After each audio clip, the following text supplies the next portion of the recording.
Enzo Maresca's team have been rocket-fueled. They're climbing in the right direction again. Pulls it back towards Fernandez, who does wrap it up for Chelsea. Flicked onto the front post and flicked in! Trombo Solomon!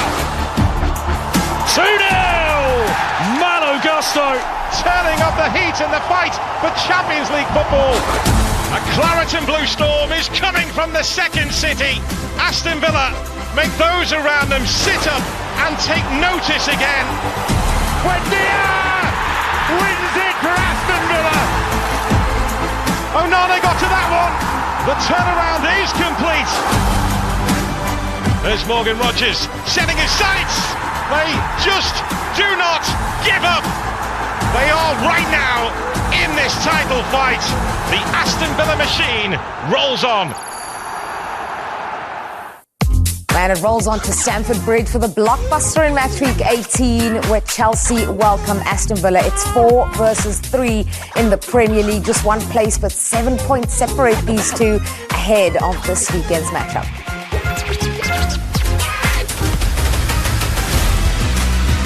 McGee travelling with it. Oh, magnificent. I am so proud of the player. Onana to unleash.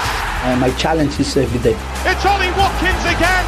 From bottom 4 to top 4. Morgan Rogers setting his sights and hitting the target in style. We are feeling good and feeling strong. They are right now in this title fight.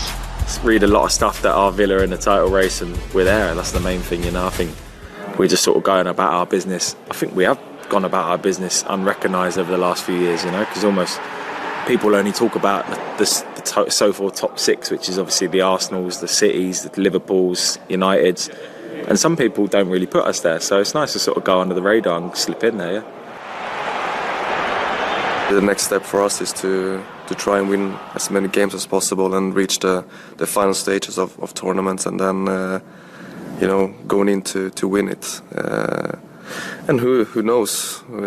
I think we just have to keep working hard this season, and then we'll see where we end up when we finish. Rogers scores again.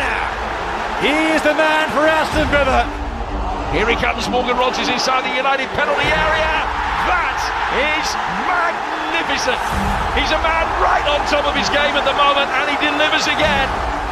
Just look at his performances lately. It's I mean, top level from him. Just my consistency, my being able to play my game and play my strengths, I think, consistently and to the best of my ability. I think the team that I'm around allow me to do that. The players, they know where I want the ball and how I want it and what positions I can be dangerous. Oh, he's a fantastic player. Obviously I played against him, so I know, but now, you know, seeing him, you know, day to day, and the work he's putting in, you know, off the pitch as well, it's great to see. He's still very young as well, so hopefully he's got many more years to play. It's obviously a great team with great individual players, and I think they also have been performing some great football. So it's gonna, but yeah, it's always fun to play against Chelsea. It's a big game against a big team. A chance to move back into the top 4 for Chelsea. Since I joined the club, the last 48 hours has been the worst 48 hours because people didn't support me and the team. Newcastle have been vulnerable when holding leads this season. João Pedro away from João. It's João Pedro! It's clinical! It's ruthless! It's 2-2 at St James's Park! We are competing, we are good, but they are in this moment also full of confidence. That is very important in a football team. But again, we're gonna try to do our best, try to win, and continue to grow. It's James! It is perfect! Artist at work! You know, we've had a lot of doubters, you know, a lot of people talk about, you know, our squad. You know, we're young, we're inexperienced.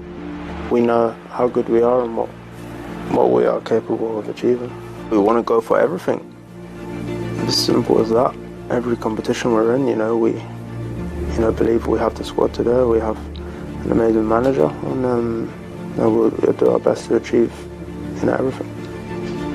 We have to be even more closer than the top three.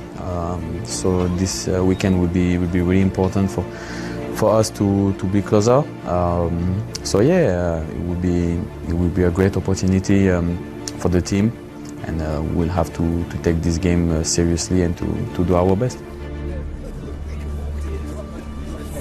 Oh, what a game we have in prospect at Stamford Bridge, the headline game of the weekend, no doubts. And Aston Villa arrive in red-hot form. They've done sensationally well so far. Yeah, I mean, Aston Villa are absolutely flying, especially after a really difficult start to the season. Felt like at the beginning of the season they were playing a little bit different. They weren't really scoring much. I think that there was a time when they had the second most possession. They had all this possession, but they weren't scoring. It was actually counterproductive.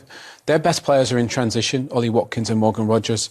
And I think they've gone back to not having as much of the ball, hitting teams on the counter. Morgan Rogers, outside of Erling Haaland, you could argue is the best player in the Premier League. And that's going to be a tussle. Obviously him and Cole Palmer obviously know each other from Man City Academy.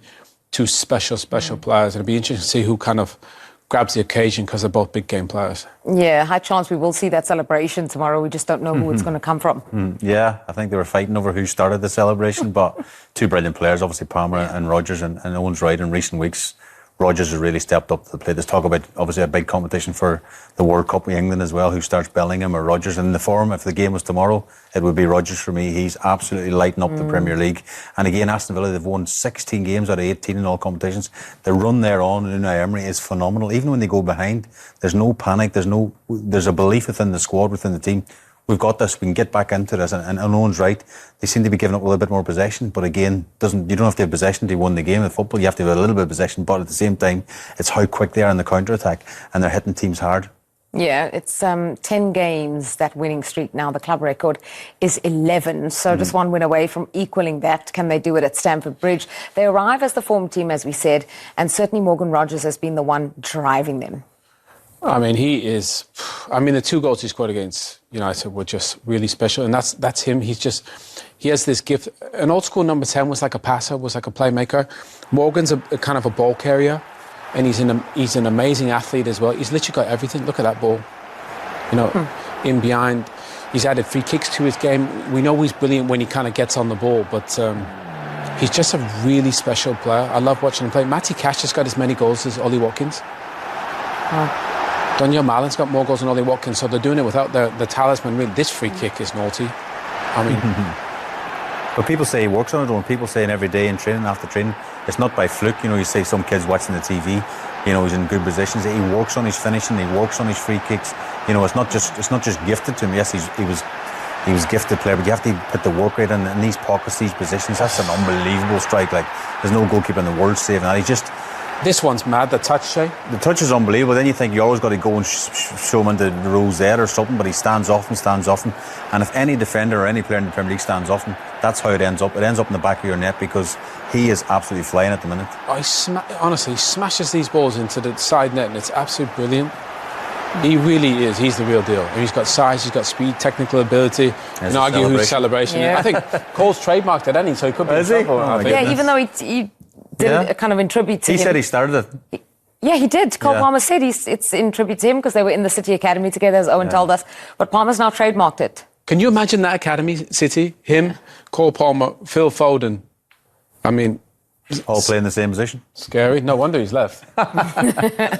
Well, Aston Villa and Chelsea, I kind of said it, it's 4 versus 3.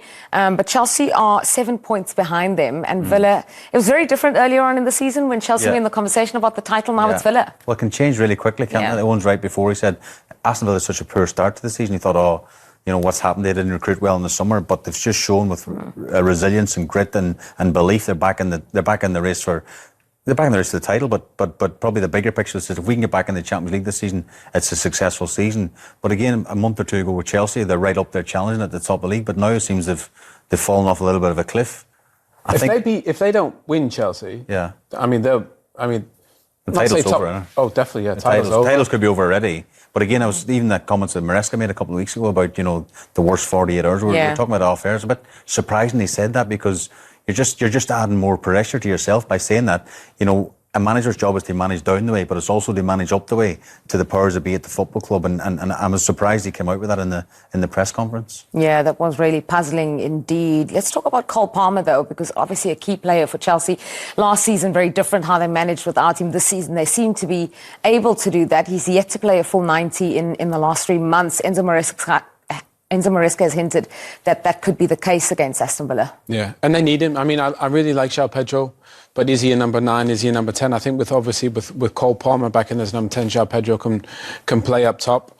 I think they've got some fabulous young players, Chelsea, and I think they've done well actually to be in and around that top 3-4 without Cole Palmer, who's arguably one of the top three players in the whole Premier League. So get Cole back fit and healthy, and honestly, he's still their best finisher. But they need to get him on the ball more, keep him fit. If they do, then I think Chelsea will be finishing that top 4. But this is a massive game for them, because 7 points behind Villa. If they lose it, Villa, you'll be out of sight, I think. And even with this massive game on the horizon, Enzo Maresca's given his players off on Christmas Day to enjoy the festivities.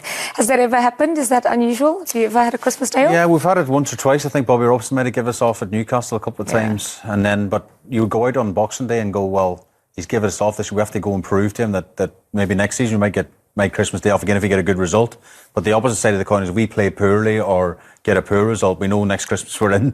So it's kind of a psychology side of things. I'm not sure you're giving loads of young lads a day off, though, would you? You can give the more experienced lads, because they're quite sensible. If you're Pep Guardiola, you're getting the weighing scales out on Boxing Day and see if anybody's put any weight on. So look, it is a difficult time, but what the Premier League does do, the games come thick and fast, and away from the stadium, away from the training ground, they have to look after themselves, because they know the demands on the players' bodies and stuff is so high these days. So they can't overindulge like ourselves, Owen, perhaps. Yeah, we've overindulged. Yeah, that's why I got my jacket buttoned up. We're not going to get the scales out, don't worry. That button's worrying me there in case it pops.